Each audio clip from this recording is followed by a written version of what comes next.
Stress et fertilité, quel impact? Bonjour, je suis Adva Grundmann et je suis la cofondatrice de Fertiline. Bonjour, je suis Virginie Terrier et je suis la cofondatrice de Fertiline. Dans cette vidéo, nous allons parler du stress et de la fertilité et des 3 fonctions qui sont perturbées. Si vous aimez nos contenus vidéo, n'hésitez pas à liker, commenter, partager et à vous abonner à notre chaîne. Si vous avez des questions sur nos solutions, n'hésitez pas à réserver un bilan de situation avec l'une de nos collaboratrices.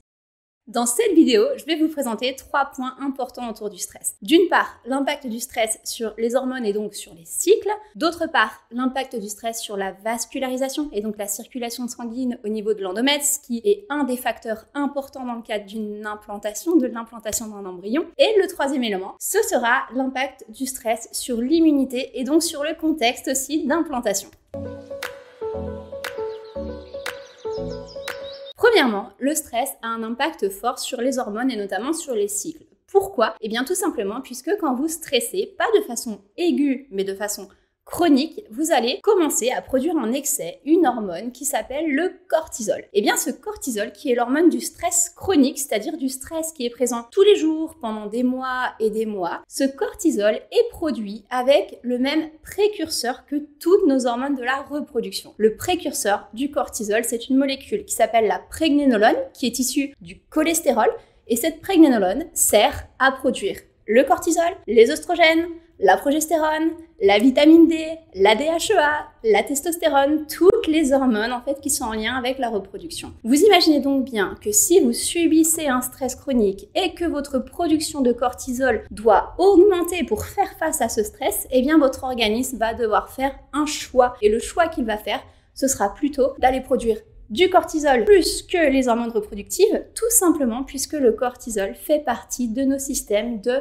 survie. Et donc bien évidemment, les fonctions de survie sont prioritaires aux fonctions reproductives. Donc ça, c'est le premier impact du stress, pas du stress aigu, mais du stress chronique sur la fertilité. Quand vous êtes en situation de stress chronique, vous prenez le risque d'avoir ce qu'on appelle une déviation hormonale, c'est-à-dire que les précurseurs des hormones de la reproduction vont être déviés pour produire vos hormones de stress chronique, comme le cortisol.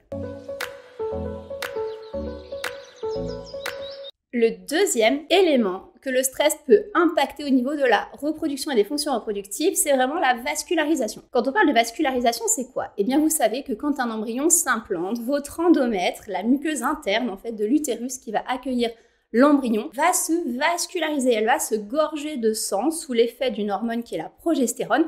Et ce sang doit circuler, doit être fluide pour pouvoir amener suffisamment de nutriments au site d'implantation de l'embryon et pour pouvoir justement transférer de l'énergie, des nutriments à cet embryon. Donc la vascularisation est très importante et cette vascularisation va devenir ensuite aussi une base importante pour l'efficacité de la fonction placentaire, l'efficacité des échanges entre vous et votre fœtus pour le reste de la grossesse. Eh bien, au niveau de la circulation, le stress peut avoir un impact très fort. Alors, on va rentrer un petit peu dans les noms barbares. Il existe une molécule sur laquelle le stress a un impact considérable. Cette molécule s'appelle le monoxyde d'azote. Le monoxyde d'azote, c'est un gaz qui est produit par les cellules de nos vaisseaux sanguins. Et ce gaz va servir à donner de l'élasticité à nos vaisseaux sanguins, c'est-à-dire ce gaz leur donne la capacité de se dilater, de se rétracter, de se dilater, de se rétracter, c'est-à-dire d'être dynamique en fonction des besoins. S'il faut impulser plus de sang, eh bien ça va les contracter. S'il faut au contraire se dilater pour diminuer le flux sanguin mais laisser passer plus de volume aussi, eh bien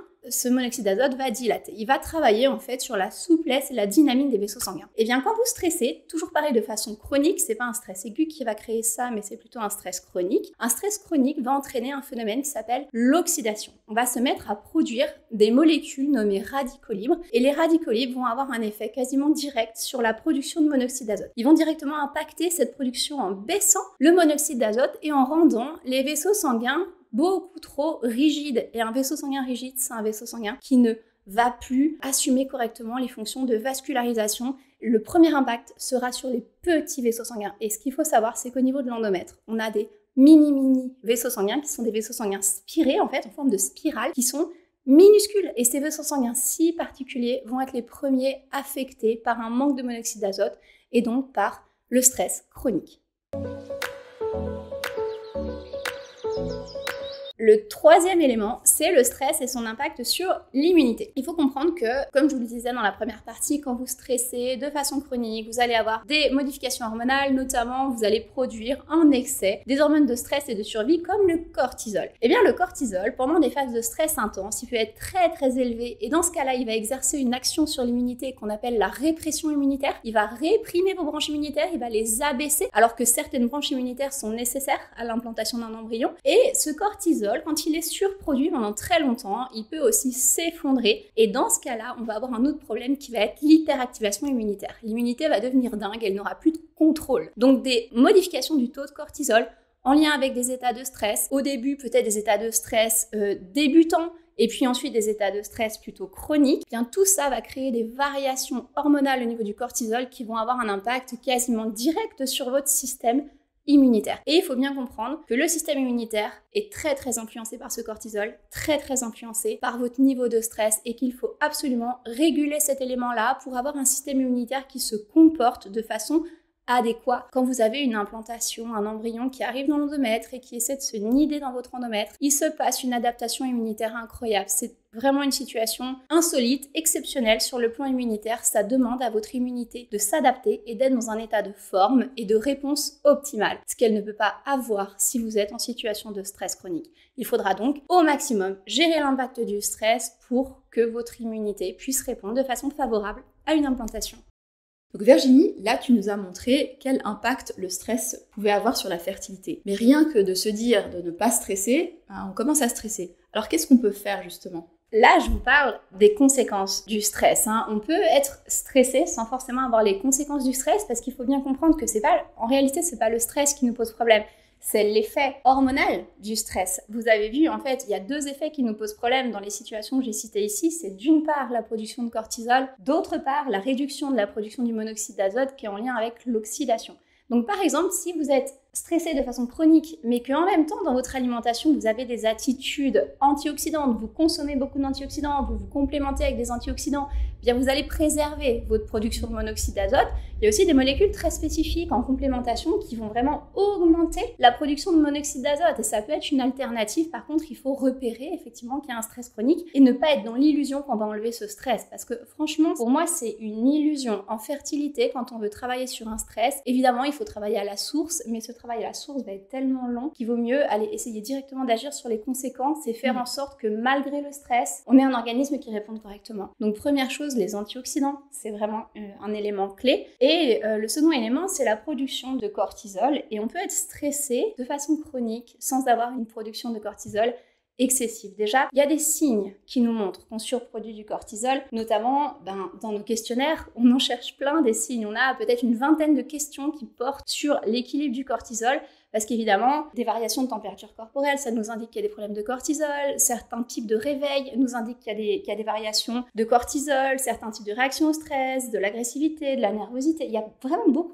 d'indicateurs juste dans ce qu'on peut ressentir soi-même qui nous indiquent que, oulala, là, on est en train de produire du cortisol. Et nous, quand on repère ça, et finalement, on va pas vous dire arrêtez de stresser, c'est pas bon pour vous, ça va vous stresser davantage. Mais par contre, on va vous dire là, vous stressez et vous avez une répercussion sur votre physiologie puisque ce stress a un impact sur vos hormones. Donc, on va pas vous enlever le stress là tout de suite. Ça c'est encore une fois, c'est une illusion. Par contre, on va pouvoir impacter sur la production de cortisol, c'est-à-dire sur la conséquence. Certains exercices de respiration vont moduler efficacement la production de cortisol. Certaines plantes vont aussi avoir cette efficacité. Alors, je vous conseille pas de vous automédiquer, en fait, tout simplement parce que, comme je vous l'ai expliqué dans la dernière partie sur l'immunité et l'impact du stress sur l'immunité, un cortisol, il peut être trop haut, il peut être aussi trop bas. Les symptômes, les signes ne sont pas les mêmes, l'impact sur l'immunité n'est pas la même. Et par exemple, si vous utilisez une plante qui a pour effet de baisser le cortisol alors que votre cortisol il est déjà trop bas, là on est complètement à côté de la plaque. Raison pour laquelle, quand on veut agir sur les taux de cortisol, quand on veut agir sur l'oxydation, quand on veut agir en fait sur les conséquences du stress, il faut comprendre où on en est, il faut comprendre le contexte. C'est tout ce qu'on a amené en fait comme complexité, comme outil de compréhension dans les algorithmes en fait de Fertiline. La raison pour laquelle on vous pose entre 200 et 300 questions par questionnaire, c'est pas parce qu'on veut vous embêter et qu'on sait que vous avez rien à faire le soir, non, c'est pas ça du tout. C'est simplement parce qu'en fait on a besoin de comprendre un contexte et que nos questions elles servent à regrouper des informations sous la forme de scores, à pondérer des choses, à comprendre une situation et à comprendre comment le contexte s'imbrique et quelles sont les conséquences de ce contexte-là. Et une fois qu'on a compris, c'est là seulement qu'on peut agir de façon spécifique. Pas de culpabilité culpabilité autour du stress. On n'a pas fait cette vidéo, hein, c'est vrai, Adva? Oui, tout à fait. On n'a pas fait cette vidéo pour vous dire vous êtes stressé, c'est pas bien, vous y arriverez jamais parce que vous êtes stressé. On n'en est pas là du tout. Vous allez y arriver sans aucun problème. Par contre, il va falloir probablement mettre des choses en place, non pas pour enlever le stress, ou si vous voulez, oui, pour essayer de diminuer le stress, mais surtout en urgence pour diminuer les conséquences. Et l'impact. On veut vous donner les outils pour que vous puissiez baisser cet impact du stress, justement. Alors, tu parlais, il y a aussi la chronoalimentation, je crois aussi, qui peut aider. Oui. Ça, c'est quelque chose, personnellement aussi. J'ai beaucoup de conséquences du stress, que je suis une personne stressée. Je sais qu'il y a certaines choses que je dois manger à certains moments pour diminuer l'impact du stress sur mon métabolisme.